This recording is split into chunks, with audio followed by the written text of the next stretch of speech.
è inammissibile. È categorico Giancarlo Gentilini: di moschee a Treviso non bisogna neppure parlarne.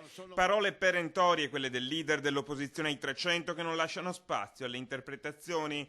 Lo sceriffo, davanti alla prospettiva di un dialogo sereno e pacato con le associazioni dei musulmani, come auspicato dalle file della maggioranza, risponde in modo secco, minacciando di mobilitare la piazza. Bisogna scendere in piazza e che Treviso riprenda la sua coscienza, perché l'ha persa per strada.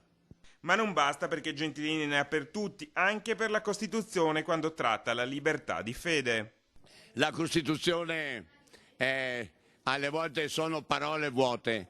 Io credo che qui sia importante la volontà del popolo italiano, e il popolo italiano non vuole le moschee. Più morbida invece la linea del segretario nazionale veneto della Lega, che auspica si prosegua sulla linea tracciata dei centri culturali religiosi. Se si continua su questo percorso di avere dei luoghi di culto, che ovviamente devono avere essere a norma, come si chiede a chiunque, come si chiede ai negozi, come si chiede a qualsiasi tipo di attività, secondo me quel tipo di sistema non crea tensioni. Parole ben più morbide rispetto a quelle pronunciate a Treviso da Gentilini, che ha sentenziato, come a suo modo di vedere, le preghiere non abbiano bisogno di un luogo specifico per essere recitate. Mia nonna mi ha insegnato che prima di dormire si può fare una preghiera al Padre Eterno e alla Madonna, che anche loro facciano la preghiera prima di dormire ad Allah.